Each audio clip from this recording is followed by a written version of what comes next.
Well, Donna Kate, I'm replying to a comment of yours, and it's like, don't you need semantics? Doesn't Yes, when I'm talking to you using language, so I need semantics. It's like I was thinking recently. This whole argument about ontology. Yes, I need some sort of ontology. There's things that I presuppose that they are by the mere act of using the epistemology and the logic involved in that. In other words, in my case, it's this minimalist ontology of perceptions. It's just perceptions and perceptual processing. It's just that, so what? That's the logical end. Just like there's a linguistic end. You can non-linguistically think about these things too. Yes, you can. Turns out you can. I know we all wonder, can you? Is it words only? No, it's not just words. The half of your brain that cannot talk is just as smart, smarter even, than the part that can. Okay? Yeah. And, I know how well people use language is sometimes a good indicator of, I don't know, their intelligence or at least education or something. It's not useless, but it's just a heuristic, okay? It's not really linked. You can have non-linguistic intelligence, and you do have it in all the mammals. In the part of the human brain that doesn't speak, you have intelligence, okay? You have thinking. What does it mean to think? I don't know. The point is, even without language, it is taking place. Now, yeah, I have this notion. I have this pattern recognition machine, but I do use epistemology.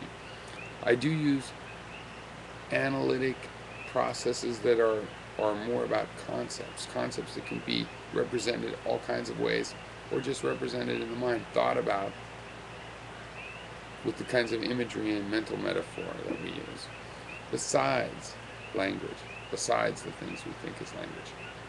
Yeah, it might take symbolics and this and that and all other things, but these aren't specifically language. Thinking needs to be, you need to separate thinking from language. Yes, a good language maps well to your thoughts. That doesn't mean they are the same thing, okay? And what does it mean to think and all this stuff? Well, that's the whole point.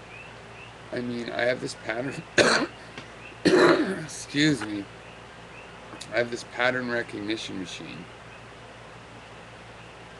And I start out with it. If I was a computer and I started out with an Intel processor, that wouldn't make Intel processors some sort of,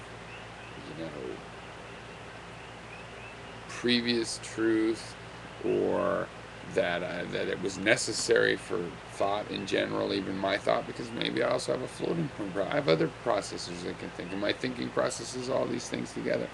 And then, yeah, you can say, well, there's a material reliance on X, Y, and Z. There's a material reliance on neurons. There's a material reliance. Right. But to say that there's some sort of reliance on language, a behavior that has to do with very specific parts of our body, very specific, non-general parts of our behavior and body are related to it. No. That's just an egotism, a really dangerous egotism. Kind of an oppression on the part of the half of the brain, that the part of the half of the brain, right, the fraction of the half of the brain that happens to know how to talk, thinks that that's the indicator of intelligence. And basically this part of our brain, in most people, is just a terrible, terrible dictator over the rest, thinking it's the king of the mind, treating the rest of the mind like a piece of shit, and and undermining its ability to shine. And this is basically what's going on. And so, no, I do not accept. And am I criticizing language? No. Once again, I'm providing balance because language is great. I'm all about language. I think it's fantastic. I think the work of philosophy is all about working on language. So to me, language is tremendously important. But this stuff, it's akin to ideas that the mind has infinite capacity or blah blah.